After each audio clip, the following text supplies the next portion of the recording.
On this episode of Locked On Grizzlies, did the Memphis Grizzlies win the NBA trade deadline? I'm going to make the argument that they did. Also, what to watch now as the season is pretty clearly a rebuild, a refocus, a retooling for the next time Memphis is competitive, what to watch for in that result. And then, of course, the Grizzlies lost a game on Thursday night to the Chicago Bulls in the wake of the NBA trade deadline. They have a game against the Charlotte Hornets this weekend. We're going to talk about that and more on this episode of Locked On Grizzlies. Lock in with me. You are Locked On Grizzlies, your daily Memphis Grizzlies podcast. Part of the Locked On Podcast Network, your team every day.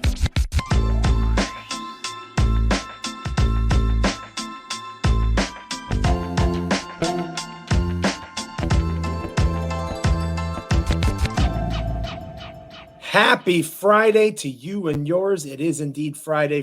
You've got to get down on Friday. I am your host, Joe Mullinax, flying solo on this episode of Locked On Grizzlies between the trade deadline and the game that the Grizzlies played on Thursday night against the Chicago Bulls. To Michael Cole of the Commercial Appeal, very busy with his Memphis Grizzlies beat writer duties. So I will close out this week with you here on Locked On Grizzlies. And I'm so grateful that you're with me wherever you're checking out the show. YouTube, Spotify, Apple, it's all good. And we are all happy to have you, especially me, here on this episode of Locked On Grizzlies. We are proud members of the Locked On Podcast Network, your team each and every day.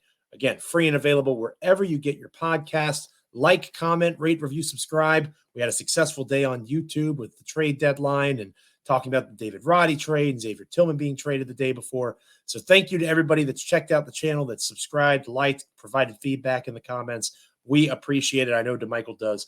And of course, I, one of your hosts for this episode, Joe Mullinax, I also appreciate it. Lots to get to on this episode of Locked On Grizzlies. I think I mentioned on yesterday's show that this time of year, the shows kind of write themselves, right? Whether the team is active at the trade deadline, whether they aren't inactive at the deadline, things kind of align on their own and you just react. And that's exactly what we're able to do on this episode of the show because we've got a lot to react to. Maybe it doesn't sound that way because the Grizzlies just traded away David Roddy, but I think the issue with saying it's just David Roddy is twofold. Number one, I struggled and did not realize that there was such an angst about David Roddy among the fan base. And he has struggled this season, no doubt. Don't get me wrong. You look at the numbers on Cleaning the Glass or wherever you get your stats, you can look it up. Roddy has had a difficult season. I'm not trying to say that he hasn't, but I think that it has more to do with the now former Memphis Grizzly David Roddy being lumped in with those failure first-round pick wings, at least failure to this point, in Zaire Williams, Jake LaRavia, and David Roddy. Now, Roddy will forever be intertwined with the DeAnthony Melton trade and the choices that Memphis made to triple down on youth that Zach Kleiman has talked about. This is one of the first acknowledgments that maybe that was a mistake. Because while the Grizzlies got good value for David Roddy, we'll talk more about that here in a moment, there's no denying that a first-round pick being shipped out this soon in his tenure, right? Because this is Roddy's second season, his sophomore season. For them to move on from him in favor of the guys that they received, and again, we'll talk more about that here momentarily, is kind of surprising. Roddy was never the three-point shooter that he was supposed to be, but he provided defensive versatility. He was able to defend guys on the perimeter as well as guys in the front court. He could be a stretch four, and I realize I'm using the term stretch loosely, both in terms of his height as well as his ability to space the floor as a three-point threat. But the physical ability to do it was there. And while his ceiling was probably the lowest of the three names that I just mentioned, his own, LaRavia and Williams, his floor is almost certainly the highest at this stage. And maybe that is what Phoenix valued in this trade. And I think that you can make an argument that the way that Memphis handled that, plus the Xavier Tillman trade the day before, plus earlier on the Steven Adams trade with Houston, those three transactions, in my opinion, made the Memphis Grizzlies one of the winners of the trade deadline. I'm going to miss David Roddy, big body Roddy. I thought he could have held. Maybe you disagree with that. You can let me know in the comments. But I was a fan of what he brought to the table. If you follow Locked On Grizzlies, you probably already know that. But the reality is he may have been the one of those three that had the most value at this stage, and it was pretty good value. Again, the Grizzlies pulling off a trade deadline day deal, part of a three-team trade with Brooklyn and Phoenix. Memphis gets Yuta Watanabe, old friend Yuta Watanabe. We'll talk more about him later on in the show as one of the guys to watch moving forward this season. Chimenzie Metu comes to Memphis as well, a center who has gotten some minutes this season and elsewhere in his career, can eat some time as a big. And the rights to a pick swap, a future first-round pick swap in 2028, I believe, with the Phoenix Suns. So that doesn't sound like a big deal. That's not something that's super fun to talk about on podcasts, and pick swaps aren't going to win you games right now. I get it. But it's important to talk about on this podcast because it's an added tool in the toolkit of the Grizzlies as they prepare for what should be an eventful summer. And that doesn't mean they're trading away John Morant or Desmond Bane or Jaren Jackson Jr. We'll talk more about Jaren later on in the show. The good and the bad of Jaren we saw on full display in the Chicago game with the Bulls. The interesting thing about this coming summer is Memphis now is in a position that if they want to get out of the luxury tax completely, they can. They can opt out of the Luke Kennard contract. Remember, DeMichael talked a little bit about Kennard potentially being a tradable asset at the deadline. Luke Kennard remains in Memphis. So does John Conchar. Those guys, especially Kennard, since it's a team option for next season on his contract, Memphis can operate under the luxury tax and have all the flexibility, not necessarily to sign guys outright in free agency, but to make trades, to use the full mid-level exception. There's all sorts of different angles that they can take as opposed to going into that offseason in that luxury tax situation. And it's possible they do opt in to Luke because he's an elite three-point shooter. I think on yesterday's show, I called him one of the top 10 shooters in NBA history. Stop me when I'm telling lies. Look at the numbers. Again, I'm not saying he's Steph Curry. I'm not saying he's number 5 on the list. He's 9 or 10, but I would keep him in that top 10 list. The numbers back it up. And the Memphis Grizzlies will desperately need the spacing that a guy like Kennard can provide. He's flawed, as DeMichael has pointed out. I accept that. But I like guys that have elite skills, just like DeMichael does. DeMichael liked the elite size and rebounding of Steven Adams. I like the elite shooting talent of Luke Kennard, and it appears the Grizzlies, at least for now, also like it. But between the pick swap, Yuta Watanabe, Metu, between Steven Adams, again, about a week ago now, being shipped out in exchange for 3 second-round picks, and now the waived Victor Oladipo, right? Oladipo's not even on the roster anymore. And then a couple of second-round picks and Lamar Stevens coming to Memphis in exchange for Xavier Tillman. Even if none of those guys play a second for the Memphis Grizzlies, and I think they all might get a shot to start, they don't have to rush the G.G. Jackson contract signing. The two-way deal, he still has some days on it, still has some games. Jacob Gilyard is somebody they'll have to make a decision on sooner rather than later. But those guys can come in to start, and they can have a chance to show what they can do. But the picks and the ability to have that cap flexibility underneath the luxury tax in particular going into next season is what matters, because that is what the Grizzlies are going to prioritize. Understandably so. The season is lost. You hope that they compete in games. And then if you're interested in lottery odds, which we're going to talk more about here later on in the show, you want them to lose. If you want them to win, that's part of your fandom. I'm not going to tell you you're wrong. But for the long-term future of the organization, the way the NBA does lottery odds, it's pretty easy to make an argument that you want to see them compete and not get embarrassed, and then you want them to lose, which is exactly what happened on Thursday night against the Chicago Bulls, a team that did not make any trades. They remain in the middle of the pack in the Eastern Conference, a play-in-ish team, hoping to put things together with Zach LaVine out due to injury. So where would you rather be? The Grizzlies have made a choice. Guys that were not a part of their long-term plan or players that were going to inhibit future business for them, they moved on from. They got assets in return, picks that are tangible pieces that can be tagged in additional trades down the road, or as we talked about recently on Locked On Grizzlies, the money is only going to get higher for Ja, Dez, and Jaren. You need ways to build the roster around those three, and draft picks are a cost-controlled way to do so. So however they do it, they have options.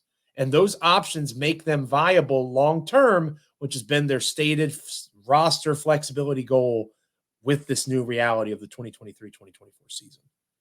But that doesn't mean that we throw this away and super sim to April and not pay attention the next couple of months.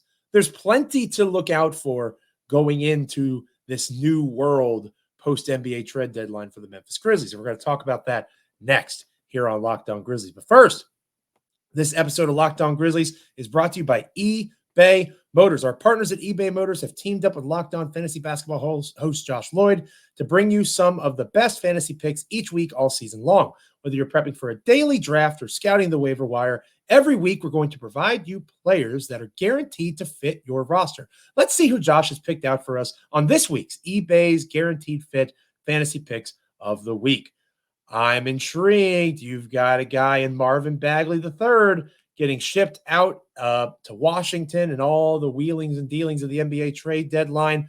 He's probably the starting center now that Daniel Gafford has been moved. He's worth taking a look at in the fantasy leagues. Maybe Bagley isn't the best player long-term, but in fantasy, he's going to get minutes and he's going to get stats. That's certainly a way to win. And Josh Lloyd knows how to win when it comes to fantasy basketball. He's going to help you win your fantasy championship, and eBay Motors knows the championship team is about each player being a perfect fit. It's the same exact thing with your vehicle. With over 122 million parts for your number one car, you can make sure that your ride stays running smoothly. Brake kits, LED headlights, roof racks, bumpers, whatever your car needs, eBay Motors has it. And with the eBay Guaranteed Fit, it's guaranteed to fit your ride the first time, every time, or your money back. Plus, at these prices, you're burning rubber, not cash. Keep your ride or die alive at ebaymotors.com. eBay Guaranteed Fit, only available to United States customers. Eligible items only. Exclusions apply. The reality of this season, the Memphis Grizzlies aren't going to compete very much in terms of playoff positioning. They are simply too far out in the standings. You look at the play-in state of play. Memphis sitting at the 13th seed in the Western Conference. The Jazz are the 10. The Grizzlies are officially 7-ish, give or take the games that are completing as we record this episode. 7-ish games out of the 10 spot in the Western Conference. So a team like the Warriors can certainly still catch the Jazz. A team like the Rockets can certainly still catch the Jazz. But there is a pretty set tier now that Memphis resides in, and it's not the play-in tier. So while it's still mathematically possible, it is certainly improbable for Memphis to make that play-in run like we were hoping they would do back when they were 6-3 with Joe Morant in the lineup earlier this year. And this season feels like it's had like 3 sections already, right? You had the build-up with Ja's suspension. Then you had the miraculous, wonderful time where Ja came back and it felt like things were getting better. And now we're in this injury-riddled reality that we currently inhabit. So it's like it's 3 seasons in one to this point, and now we're beginning a 4th coming out of the trade deadline with Steven Adams, Xavier Tillman, and David Rody no longer members of the Memphis Grizzlies. So that's a bummer, right? The Grizzlies are on borrowed time. They're probably planning vacations for the first time in a while. They've been in the postseason conversation for every season of the Ja Morant era, whether it was the bubble and going into the first original play-in game, whether it's making the play-in tournament, winning it, and going and playing the Jazz in year 2 of Ja, the last 2 years being the number 2 seed in the Western Conference. This is the first time in the Morant era that the Grizzlies are going fishing pretty decisively. So what in the world do you look for in a season like this, where everything seemingly is lost? Well, if you haven't been to tankathon.com lately, or if you've never been at all, I highly recommend that you bookmark that website because it's one of my favorite resources. I've covered the Grizzlies for over 10 years, so I'm used to the lean times. And I also understand the value of this lottery pick that Memphis is about to get because they have the ability, while they can't catch the play-in going up, they could potentially catch the Portland Trailblazers going down. There are 4 terrible teams in the NBA that Memphis probably isn't catching, especially as Desmond Bane, Marcus Smart. The Grizzlies aren't going to sit these guys out if they're healthy and can play. That's one of the differences here. Memphis is not tanking. Detroit, Washington, San Antonio, Charlotte. Those 4 teams are bad at basketball. And no matter what Memphis does, even if they sat out Bane and Smart the remainder of the season, they're not going to. Memphis probably wouldn't catch them in terms of being bad. But a team that the Grizzlies can catch is the Portland Trailblazers. And that makes things interesting because Portland is currently at the 5 spot, according to Tankathon, and Memphis is currently in 6th. Memphis is only about 3 games in front of Portland for that spot. If the Grizzlies could somehow get to that 5 space in the lottery, their odds to win the first overall pick go up pretty substantially, a percentage point and a half. And it also puts them in a spot that is less likely to take a dramatic tumble out of their current projected pick. 5 is just a more advantageous place to be than 6. Now, this NBA draft is not one that at this time is considered to be loaded with talent. Again, the Grizzlies aren't going to tank. They're going to continue to compete. Maybe they win, maybe they lose, depending on whether or not they're undermanned. But something to watch now as the season continues is how Memphis addresses that kind of stuff. Maybe they rest guys on back-to-backs that if they were in the mix, they wouldn't have done. Maybe Jaren Jackson Jr. has a sore knee and he gets a week off, kind of like what just happened a little while ago, leading up to the trade deadline. Not that Jaren wasn't legitimately injured, but maybe you're a little bit more lenient in terms of making sure he goes into the offseason healthy. Maybe you don't rush Brandon Clark back. I think you'll see Brandon Clark again, maybe sooner rather than later. They made the move with Tillman and Adams. Those were the 2 centers on the roster. Metu's here now, but maybe they think they're going to get Clark after the All-Star break. That's possible. All-Star break's coming up. So that play-in reality, 5 versus 6, maybe Memphis, if they go on a run, they fall even a little bit lower than that. I want to stress I'm not advocating for that. I want them to compete. But there are arguments for moving in front of Portland for that 5 spot. And it's not the worst thing in the world if it happens. That's all I'm saying. Another thing to watch as the season grinds forth is the guys that Memphis is basically grateful exist because they cover for the mistake of the front office in the draft the last couple of years with David Roddy and Jake LaRavia and Zaire Williams. Killian Hayes, we've talked about him a lot this week on Locked On Grizzlies. You know what the Detroit Pistons did with Killian Hayes? They released him. Trying to find a trade for him. It was rumored that Hayes and pick compensation was a hang-up in trades. Memphis was rumored to be in that mix. Imagine the Spider-Man meme reality of Detroit pointing at Memphis, Killian Hayes pointing at Zaire Williams in terms of productivity and saying, who's going to ship out the picks for compensation? Apparently Memphis said, we're not. And Detroit said, okay, we're just going to cut the guy. So Killian Hayes, a free agent. At least he will be. So what happens in that reality, right? That Zaire Williams is not good enough to warrant being traded. Jake LaRavia has been injured more than anything. He hasn't done anything to warrant being traded. You would have to attach assets to get rid of those guys. So you hope they get healthy and figure it out. But you've also got Vince Williams Jr. and Gigi Jackson, who we'll talk more about here in a little bit when we recap the Bulls game, that are doing some pretty impressive things and maybe are filling that void going into next season. So continuing to watch those guys compete and compete well. Hopefully seeing Zaire and LaRavia eventually as they come off the injury list show a capacity to compete at the very least so that they can be traded for other assets or as part of a larger deal this summer. They are negative pieces to this roster right now, not just in terms of on-court production, but in terms of asset value as a player and a contract in the NBA. That's a major issue for these Grizzlies. And then another thing to watch is the continued growth of Jaren Jackson Jr. He is unguardable at times. We'll talk more about the Bulls game here in a moment. But Nikola Vucevic wanted none of Jaren Jackson Jr. for a vast majority of the game. Maybe Andre Drummond is a different story, and we'll talk about that too. But Jaren Jackson Jr. continues to evolve as a playmaker for assists in this game against Chicago. Still has the foul issues, which are frustrating, and there needs to continue to be growth in that spot. But Jaren and how he responds. With John Morant out, period, you'll get Desmond Bane back eventually. But Jaren's going to keep being in that lead role. Can he maintain that productivity and carry it on with him as the team refocuses over the summer? That's going to be a major important piece to this. So bookmark tankathon.com because that's going to be a good place to see where Memphis is in terms of 5 seed, 6 seed, that sort of stuff. be on the lookout for those wings, right? The guys that remain. We know that Jackson and especially Williams Jr. are in the plans, but can Zaire and Laravia show anything? And then continued star growth of Jaren Jackson Jr. Can the Grizzlies truly be a three kings kind of situation when Ja returns in the fall? Because obviously that will help with the whole contendership plan that I'm sure the Memphis Grizzlies have. And it obviously will help Jaren with extension talks as that stuff ramps up. His contract coming up here soon in and of itself. So lots of things to keep an eye on, even in a season where you guys got you're selling players, not selling them, but you understand what I mean. You're not a buyer at the deadline. You're a seller. That's what Memphis did. Still plenty to look forward to over these next couple of months as the Grizzlies close out the regular season. The trudge that will be the end of the regular season.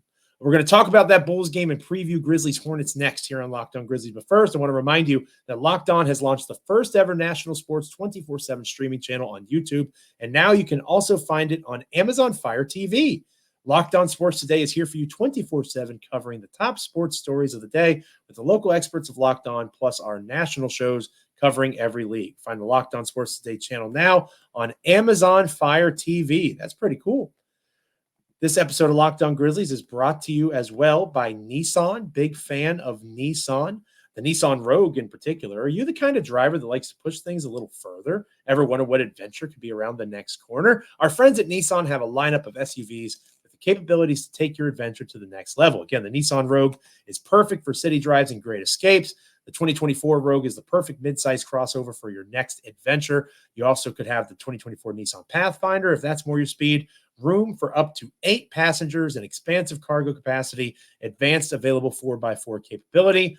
Amazing vehicles, amazing possibilities with Nissan. Take the Nissan Rogue, the Nissan Pathfinder, or even the Nissan Armada and go find your next big adventure. Shop nissanusa.com.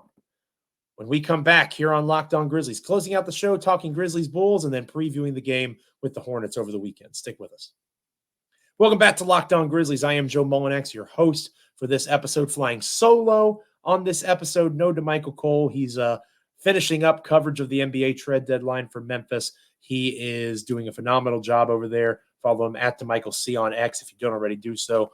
Really a tremendous talent, and I'm fortunate to have him as my co-host here on a majority of episodes of Locked On Grizzlies. But after games, it's usually me that takes you through the journey, and we've had a lot to talk about on this episode. We talked about why I felt the Grizzlies won the trade deadline. They accomplished their goal of increased flexibility, and they have a chance to continue to invest in Vince Williams Jr. and G.G. Jackson. We talked about bookmarking Tankathon, right? The 5 versus the 6 in terms of lottery order. We talked about watching Jaren Jackson Jr. continue to evolve and grow as a star-level offensive player in particular. Plenty of reasons to still watch this team. And hopefully you watched them on Thursday night. But if you didn't, you missed a game where the Grizzlies did exactly what I was referencing earlier. They competed. They won the first quarter. They tied the second quarter. Memphis was up by 4 going into the half, and they were up by 1 going into the fourth. So they were competitive, and there were good things to be excited about. Jaren Jackson Jr., like I mentioned earlier, dominating Nikola Vucevic. You had a good Santi Aldama offensive game, 3 for 8 from 3, 15 points on 13 shots. Vince Williams Jr. had almost a triple-double. This guy continues to impress. 13 points, 11 rebounds, 8 assists, 3 steals. I have folks that I work with here in the Richmond area that are big VCU, Virginia Commonwealth University, where Vince Williams Jr. went to school, big fans. And they love Vince Williams Jr. They follow the Grizzlies now because he's on the team. And they can't believe what this guy is doing at the NBA level. A true late bloomer, looking very much like somebody that is more than worthy of the contract extension that he signed. G.G. Jackson at the ripe old age of 19, 27 points off the bench for G.G. Jackson, 9 rebounds in 32 minutes of play. This guy can hoop. Again, the emergence of Williams Jr. and Jackson certainly make the issues with the other wings a little bit easier to swallow. But the Grizzlies lose the game in the fourth quarter. 38-29 is the way that it ends. Memphis struggles defensively. They're not able to stop Andre Drummond on the glass. Another thing, honorable mention thing to watch for, as hardship deals come up, Brandon Clark returns. The need for a big, you've heard DeMichael talk about it on here before. That's going to be a pretty glaring hole on this roster for the next couple of months, even when Brandon Clark returns. Do they go the route of getting a more traditional, bigger rebounding body? That'll be an off-season question, but I would argue that, Andre Drummond made it very clear that he is a player to be reckoned with. 10 of 11 from the floor, 21 points, 13 rebounds in 31 minutes off the bench. He dominated Memphis in the front court and was a major reason that the Bulls actually won this contest. So tough evening for Memphis, but they competed, right? And again, if you're of the tankathon variety of mindset, like I was talking about a moment ago, not a bad loss. You go into a game of two of the worst 5 or 6 teams in the NBA this year, Grizzlies Hornets this weekend. This is the game that is happening on Saturday. Memphis not playing on Super Bowl Sunday. Thank goodness for them. This is going to be an interesting one because the Hornets are really bad and Memphis is not much better. Now, the Grizzlies are better, and I think Memphis will likely be favored in this contest, but it'll be close. It'll be interesting to see. Obviously, Charlotte made some big trades. Seth Curry, Grant Williams coming to Charlotte. How the eligibility for the game goes. Obviously, Metu and Watanabe, those guys could potentially be in the mix. Lamar Stevens, they could all be in the Grizzlies lineup and Grizzlies rotation by Saturday, depending on how these trades process over the next several hours. So it's going to be really fascinating to see what these two teams look like, what their rotations are like. Well, you have Luke Kennard back, who missed on Thursday due to illness. How is Jaren feeling? Does he stay in the mix? We've talked about Nick Richards on this show before, maybe a summer target for a trade for the Grizzlies to bring in to try to be that center. He leads Charlotte in rebounding. So it's going to be an interesting game. I think that the fact that Miles Bridges is still in Charlotte, obviously all the baggage that accompanies Bridges. He had scored 40 points in 2 consecutive games recently. He's a very talented player. You'd think that Vince Williams Jr. will draw that assignment defensively. But watching how the two teams approach this game again, the Grizzlies aren't actively tanking. Charlotte's really bad, and you could argue that moving on from Gordon Hayward, the other moves that they made, PJ Washington being shipped away, Charlotte kind of is tanking. So the Grizzlies will probably have the best player on the floor if Jaren plays in Jaren Jackson Jr. You obviously have, you have somebody that would maybe argue with that in LaMelo Ball. But I think that Jaren has probably proven that he's the best on the floor in that particular sense. Most times that he steps out there, not every time, but most times. But you have to keep in mind how good this team is. Ball, if he is out there on the floor for Charlotte, is a threat, but he's been in and out of the lineup, obviously with his own injury concerns. I'm curious to see what this team looks like going into this coming season, coming into this game. Two teams approaching this process vastly different. I don't know. It's going to be a lot of fun to see how the Grizzlies attack Charlotte. Can they run them off the floor, so to speak, even in their injured state? Just two different ways of approaching the same kind of reality, if that makes sense. And you want to see Williams and Jackson, G.G. Jackson, continue to have success. You want to see Scottie Pippen Jr., who did some good things against Chicago, kind of fittingly, right? Scottie Pippen Jr. Doing some good things basketball-wise against the Bulls. He's been impressive. You want to see Trey Jemison have a better outing than he did. Andre Drummond dominated that guy. And if one of the reasons that people were excited about Jemison is he's big and strong, didn't see that very much against the Bulls. So you'd like to see him bounce back a little bit as his 10-day contract continues with Memphis. And he gets the chance to try to prove he's an NBA big. He didn't look it against Chicago. So a bounce-back game for him would be good to see as well. So obviously the big game has all the attention on Sunday. Quite all right. Understandable. There's a big game on Saturday, too. It's Grizzlies Hornets. Make sure you're giving it a watch. I almost made it through without a slight chuckle. Thank you guys so much for joining me on this episode of Locked On Grizzlies, wherever you're checking it out, YouTube, Spotify, Apple, literally anywhere you get your podcasts. I appreciate it. I know DeMichael appreciates it. Again, we've had a successful week here leading up to the trade deadline. I argue that the Grizzlies had a successful week. Maybe you agree, disagree. Let us know in the comments. Give us some feedback. We look forward to hearing from you. On our next episode, DeMichael and I should be back together, and we can talk about, does he agree that the Grizzlies were a winner at the deadline? Maybe we can talk winners and losers at the NBA at large. Obviously, we'll have the Charlotte game to review, and we will also have, with the Grizzlies playing on that Monday, we will have a game against the Pelicans to preview this last week leading into the All-Star break. And that'll lead to a nice little break for DeMichael and I as well. Spoiler alert. We'll talk more about that next week, but that'll come. Whether you're an everydayer, whether you're with us every once in a while, maybe this is your first time coming through because you're a fan of the Phoenix Suns or the Boston Celtics, whatever the case might be. Hopefully you smash that subscribe button. You like, comment, rate, review. You make Locked On Grizzlies a part of your NBA and Memphis Grizzlies content consumption moving forward. Don't forget about Locked On Sports Today, now on Amazon Fire TV, as well as on YouTube, 24/7 streaming sports channel. Fantastic content. Subscribe there. Go check them out. Go check out Locked On NBA. And make sure on Monday, after the big game, you check out Locked On Grizzlies. Thank you again for a great week. Enjoy the weekend. Enjoy the games. We'll catch you on Monday here on Locked On Grizzlies. Have a good one.